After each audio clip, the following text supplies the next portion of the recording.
La historia no contada. Programa de investigación y divulgación histórica. Investigaciones realizadas con pruebas documentales, testificables y monumentales. La historia que no está escrita en los libros oficiales. La historia no contada. Bienvenidos. Amigos, amigas, gracias por el favor de su atención. Nuevamente nos volvemos a saludar en este su tan gustado programa, La Historia No Contada. Y bueno, el no haber podido grabar recientemente programa, bueno, pues es porque he estado haciendo investigación muy seria, que requiere mucho tiempo, con el emprendimiento que les había anunciado en un TikTok, respecto a el inicio de este negocio de relojería, pilas de tipo botón y la limpieza, el mantenimiento y optimización de las armas de CO2, aire comprimido, gas en general y demás. Allí en el taller de bicicletas El Pedal de Juan Antonio Rodríguez, que esta es la tarjeta oficial. Esta es, y por detrás viene también mi publicidad. Bueno, pues ahí en Abundio Martínez 6B, esquina Ricardo Palmerín, en la colonia Guadalupeín, pues ahí nos encuentran. Muchas veces yo, por estar en otras ocupaciones, no estoy diario, ni estoy de alguna manera a disposición, pero ahí están los teléfonos, bajo previa cita, con muchísimo gusto nos vemos ahí, me avisan un día antes y yo muevo agenda para podernos encontrar y ya sea revisarle sus relojes, revisar sus pilas o cambiárselas y además, bueno, pues todo lo referente al mantenimiento de las armas en general. Bueno, ¿y por qué se llegan a fastidiar? Pues precisamente porque se utilizan y no se limpian, no tienen su limpieza como debe de ser, y eso es lo que va degradando, es lo que va fastidiando a las armas de fuego. Y hoy también quiero agradecer a los nuevos suscriptores, muchas gracias, que pese a que no había yo grabado programa recientemente, seguían, el último fue la conferencia que di de símbolos patrios, a través de la Red Mexicana de Historia, pues seguían apuntándose, seguían suscribiéndose. Yo les encargo mucho que le puedan dar like al programa, al que ustedes vean. Son más de 350 programas ya arriba en YouTube, videos. ¿Y por qué? Porque en el momento en que ustedes le dan like, así no se hayan suscrito, pero le den like, ese es un algoritmo para YouTube, para que nos siga recomendando y que estemos en el gusto de todos ustedes.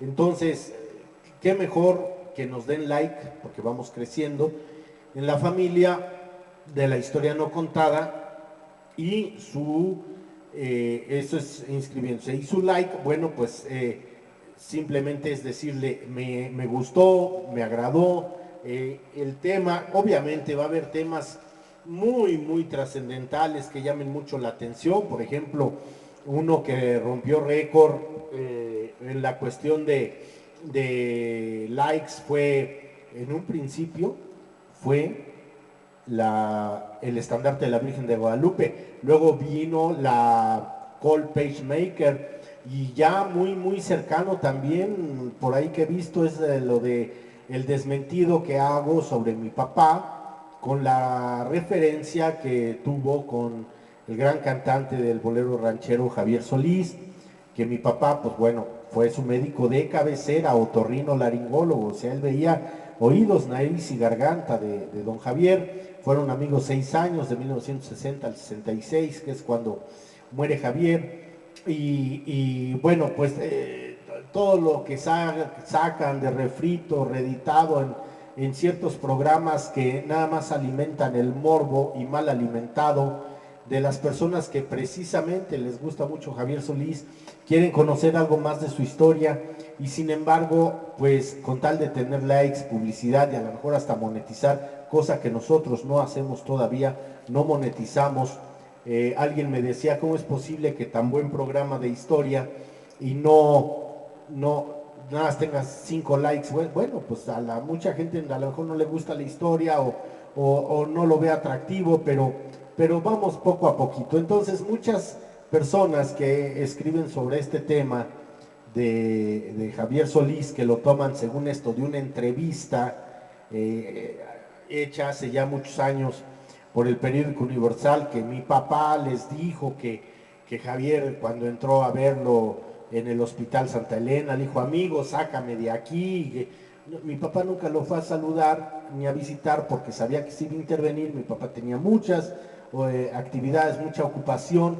Sí, obviamente estuvo al pendiente. No era el médico que lo iba a operar. En sí esto ya lo ha desmentido la misma, una de las esposas de Javier Solís, la señora Blanquestela Sainz. Bueno, pues ella ha dicho el lugar que tenía mi papá, que tampoco era de chochos, no era homeópata, como sí hubo un médico homeópata en Puebla que le daba paliativos para el dolor a Javier Solís, pero ahí viene la confusión, que confunden a mi papá, que él era homeópata y era el que lo engañaba con chochis. O sea, vamos, una serie de tonterías que realmente sí tuve que hacer ese desmentido y ahorita es el que lleva más likes, cosa que pues que les agradezco, pero simplemente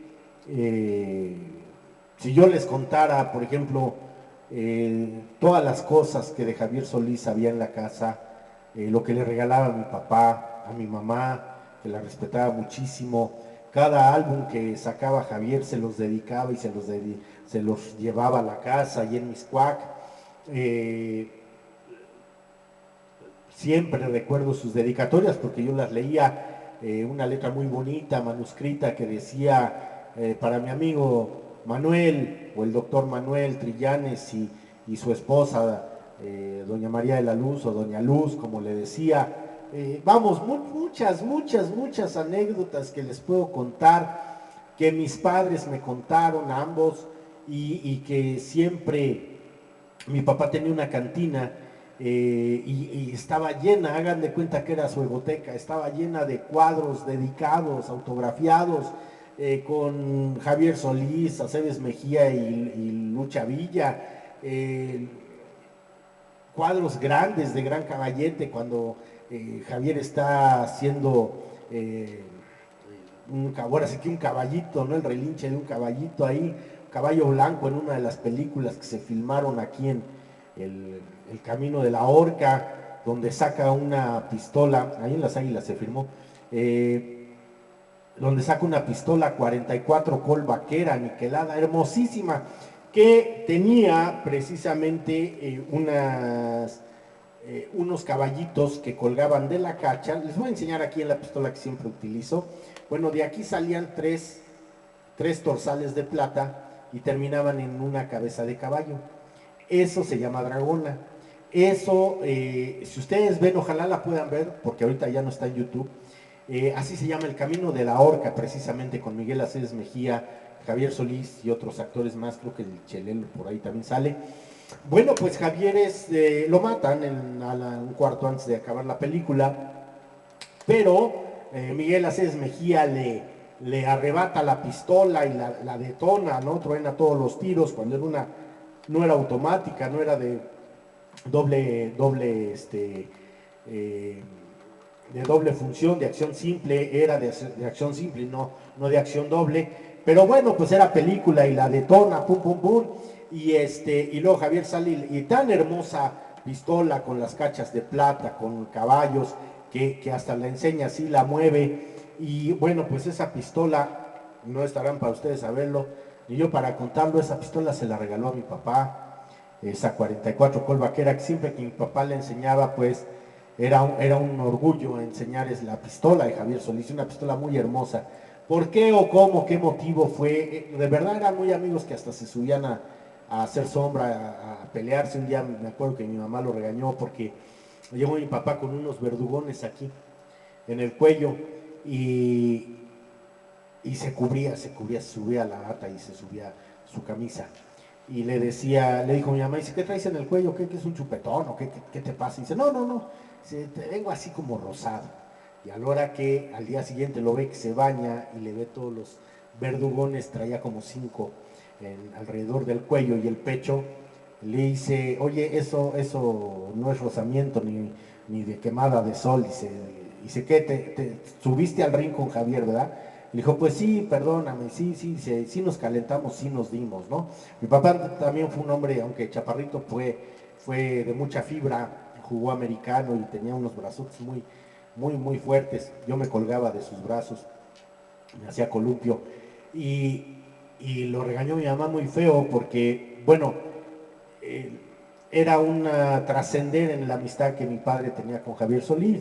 Pero bueno, ya será en algún otro momento, otro capítulo que yo les platique de esto, que es muy íntimo para la familia Trillán Sánchez y las generaciones que vengan, pues siempre se le tendrá un lugar muy especial a don Javier. Bueno, por otro lado, quiero agradecerles, por eso les agradezco su like, les agradezco su suscripción, para que sigamos creciendo en este tema tan apasionante de la historia de México, historia en general, historia universal, y sobre todo lo que es las armas que no dejan de tener su ciencia, su historia, su valor, y que desgraciadamente hoy en día tanto se ha desvirtuado el uso de las armas, cuando debe ser recreacional, deportivo, competitivo, olímpico, y no nada más para destruir vidas o para fastidiar a la gente. Pero bueno, en este mundo hay de todo. Quiero agradecer también, fíjense que una de las situaciones que no había estado yo produciendo, pues fui invitado a la secundaria 214 Carlos Marx de jornada ampliada, que está ya en los límites de Iztapalapa y Nezahualcóyotl, hacia el suroriente, vamos a decirlo así, de la Ciudad de México, ya colindando con Estado de México en la parte de Neza. Esta secundaria fui invitado en 2 ocasiones a impartir 4 conferencias magistrales a la Academia de Historia, a los docentes de historia de esa secundaria, perteneciente a la Secretaría de Educación Pública, y obviamente a la mayoría de los grupos, lo que fue segundos, primeros y terceros años. La directora Liliana Cancino, con la cual tengo una amistad muy bonita y aprecia mi conocimiento, bueno, pues me invitó a impartir la misma conferencia el mismo día y otras 2 en otro día, o a los 8 días prácticamente, porque los alumnos pues estuvieron muy contentos, muy interesados. A la segundo ciclo de conferencias llevé piezas, hablé de México en la Segunda Guerra, su intervención, pues prácticamente hablé del Escuadrón 201, llevé varias piezas que tengo aquí, que les he enseñado, fotografías, la ojiva de la calibre 50, y no tenían los muchachos idea de que estas cosas existieran o que lo veían tan lejano, lo veían tan histórico, tan en los libros, que no todos dicen lo que deben de decir, y que realmente se les abrió un mundo. Y qué bueno que uno en la divulgación de la historia, en la transmisión de la historia, pueda trascender a través de estas conferencias que fui invitado. Entonces, nuevamente, mi agradecimiento. Obviamente no me pagaron ni un quinto partido por la mitad, me dio mi constancia, mi reconocimiento y hasta ahí, pero el gusto de divulgar la historia de México, mi agradecimiento a los docentes, a los alumnos de la secundaria 214 Carlos Marx, y en especial a la maestra directora recién nombrada, la maestra Liliana Cancino. Gracias y ojalá se repita esa invitación a poder seguir compartiendo lo poquito que sé con ustedes. Bueno, pues vamos a entrar en materia. Perdón si me he colgado un poquito, pero era justo y necesario. Como también saludo con mucho cariño y mucho respeto al señor licenciado que me ha apoyado de allá de Monterrey, del cual no puedo decir su nombre, pero ya su reconocimiento en una nueva publicación que espero salga este año. Ahí estará mi agradecimiento por escrito, con su nombre, su título, a su persona. Muchísimas gracias, señor licenciado. Usted es el único, si no es, pues sí, el único, vamos a decirlo así, que ha creído en este proyecto, en su servidor, y tanto el apoyo al canal como el apoyo personal a su servidor lo ha brindado. Muchísimas gracias. No, no hay forma de cómo agradecerle. Gracias de todas maneras. Bueno, pues entrando precisamente a esta, lo que es la materia, lo que habíamos hablado en programas pasados antes de la conferencia de símbolos patrios, precisamente respecto al mantenimiento, optimización y limpieza de las armas. Bueno, muchas veces, cierto, hay que hablar en la balística, en un lenguaje técnico, un lenguaje que nos entendamos, los que van iniciando en esto de las armas, se entienda, y lo mejor es, para entendernos todos, poder hablar en un lenguaje que conozcamos. Hay mucha gente que quiere ser tan técnico que hasta dice palabras que quién sabe dónde se las sacó, pero vamos a hablar de lo que es combustión, deflagración y detonación de un arma. Entonces voy a definir correctamente estos conceptos, ya que muchas veces se confunde o se utilizan erróneamente uno por el otro. Y uno de ellos, por ejemplo, es la combustión. Cuando dicen es que hay una combustión a la hora que viene la deflagración dentro de la recámara y del cañón donde sale la ojiva y el casquillo es expulsado y por medio de gases viene el retroceso para poder subir otro cartucho y escupir el otro a través de una uña extractora, en fin, bueno, todo lo que es combustión, deflagración, detonación, punto de inflamación o destello, punto de ignición, todo eso lo voy a decir ahorita. Entonces, miren, ¿qué es la combustión en un arma de fuego? Sea rifle, pistola o revólver, lo que quieran ustedes. La combustión es una reacción química entre el oxígeno y un material oxidable, acompañada de desprendimiento de energía y que habitualmente se manifiesta por incandescencia o llama. Esa es una combustión, o sea que va a haber incandescencia o llama, y sí, nosotros vemos que cuando disparamos sale el flamazo, bueno, pues ese es un proceso de combustión. Ahora, ¿qué es la deflagración? La deflagración es la sustancia que arde súbitamente con llama y sin explosión, o sea, el famoso fogonazo. No truena, pero sí irradia calor, irradia fuego. Y la deflagración es una combustión súbita y subsónica, o sea, más allá del sonido. Las pólvoras deflagran dentro y fuera del cartucho, obviamente. Dentro del cartucho con la pólvora y fuera, pues cuando ya es expulsado la ojiva, todo lo que estaba dentro va hacia afuera. Y hay otros modos también. Las cabezas de los fósforos deflagran, bueno, ese es un ejemplo muy grande. La mezcla combustible dentro del cilindro de un motor de combustión deflagra a pesar de que se los llama motores a explosión. Sí, pues ustedes vean, por ejemplo, el ciclo de un motor de cilindro. Perdón, porque ahora hay motores eléctricos, no van a decir, ay, este no. Entonces, pues es ahí donde vemos los 4 tiempos de la combustión interna de un motor. Bueno, ¿y qué es la detonación? La detonación es la liberación brusca de energía que produce un incremento rápido de la presión con desprendimiento de calor, luz y gases, y ya acompañada de estruendo y rotura violenta del cuerpo que la contiene. Esa es una detonación.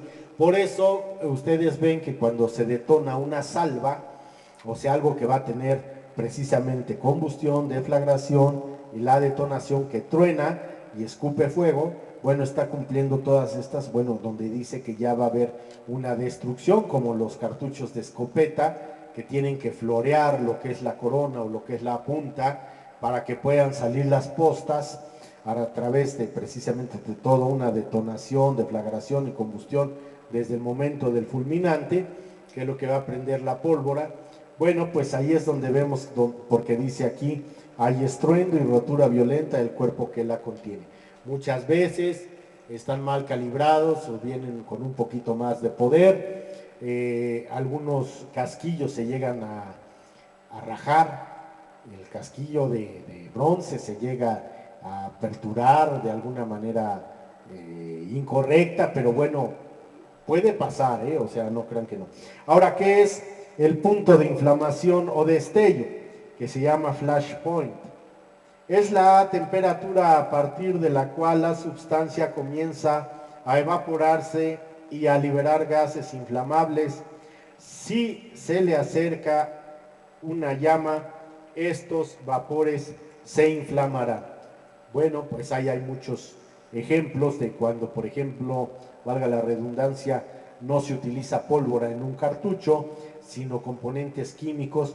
Bueno, pues precisamente muchas veces cuando se dejan las balas mucho tiempo, que luego las sacan a solear o las sacan a orear porque están produciendo gases, esos gases llegan a ser flamables algunas veces por los componentes químicos o la misma pólvora. Por eso sí, aunque tengas tus cartuchos, un detalle, aunque tengas tus cartuchos en sus cajas de cartón, con su portacartucho, ¿no?, de plástico, o en cajas especiales que hasta evitan que se meta la humedad, que traen un sello precisamente para mantenerlas fuera de humedad, fuera de agua, fuera de filtraciones, fuera de suciedad. Bueno, pues de alguna manera el mismo metal por el metal llega a producir gases. Bueno, entonces sería el punto de inflamación o destello, lo que sería el flash point. Es un ejemplo. Luego, el punto de ignición, ignition point, es la temperatura a partir de la cual la sustancia comenzará a arder cuando se le acerca a una llama y se mantiene ardiendo, aún quitando la llama que lo produjo, que lo ha producido. Entonces, el punto de ignición es precisamente en este caso, por ejemplo, el fulminante, el primer, pues a la hora que uno lo pica y empieza a prender, tiene precisamente una detonación. Si ustedes truenan, si ustedes descargan una bala, le quitan la pólvora y dejan el fulminante y después le dan al fulminante para reventarlo, va a tronar fuerte, va a tener deflagración, combustión, todas estas partes que hemos visto, y si no te pones abusado hasta te puede brincar. Entonces ese fulminante va a tener todos estos puntos que acabo de mencionar, y precisamente este último punto que hemos visto, ya estamos por acabar, precisamente el punto de ignición, bueno, pues cómo va a iniciarse su fuego en un fulminante de cartucho, de arma de fuego. Bueno, así sea el anular también, pero más sobre todo el fuego central, pues a la hora que es picado, a la hora que es violentado por un golpe, ahí empieza su ignición. Y eso va a prender todo lo que trae la pólvora dentro del cartucho y ya vienen todos estos. Es muy interesante todo esto de la química que se maneja en las armas. Y por último, el hidrófugo contra el higroscópico. ¿Qué quiere decir? Son términos similares, pero de concepto muy diferente, opuesto. Los vamos a definir correctamente, ya que se utilizan siempre en lo que es las armas, en lo que es la balística.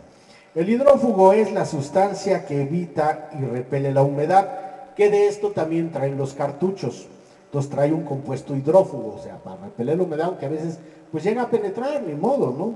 Y luego lo que es el higroscópico es la sustancia que absorbe la humedad. Entonces ahí son uno junto al otro, aunque muchas veces es uno en contra del otro, pero ¿saben el hecho de qué es? Es precisamente el poder salvaguardar lo que es tu arma de fuego, tu recámara, y repito, muchas veces, sobre todo las de gas, las de aire comprimido, no se les da el mantenimiento correspondiente, y por eso empiezan a existir micrométricamente, sobre todo aquí, donde está la ranura las ranuras precisamente para cortar, que algunas ya traen doble aquí, pero el arma normal va a traer aquí. En estas ranuritas, si ustedes las ven con lupa, ya empiezan algunas a tener, porque se queda la grasa de los dedos ahí marcada, aunque la limpies, tienes que hacerle una limpieza profunda. Bueno, pues ahí se empieza a ver ya la grasa de los dedos que se queda y empieza a haber un oxidante, una oxidación en el metal. Eso es lo que hay que prevenir. Usted dirá, pero no se ve, pues es que tú lo viste con la lupa o con el boroscopio o con el lente de profundidad. Sí.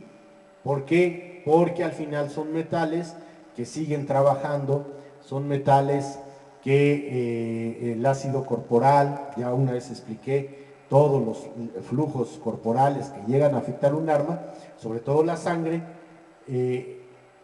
empieza a haber ese proceso que va caminando de oxidación en el carro de tu arma o en donde tus dedos dejen marcas, huellas. Por eso muchas veces es muy conveniente el limpiar tus armas con los kits oportunos. En otro programa les enseñaré las almohadillas para la limpieza de armas. Amigos, amigas, pues qué gusto saludarles nuevamente. Su amigo Ricardo Trellanes se despide deseándoles unas felices Pascuas de Resurrección y que todo sea bueno en esta vida, en este mundo. Síganos apoyando con su like, síganos apoyando con su suscripción. Ya les he mencionado al principio del programa la importancia que tiene todo esto para que nos siga recomendando YouTube. Por el favor de su atención, muchas gracias y nos vemos hasta la próxima.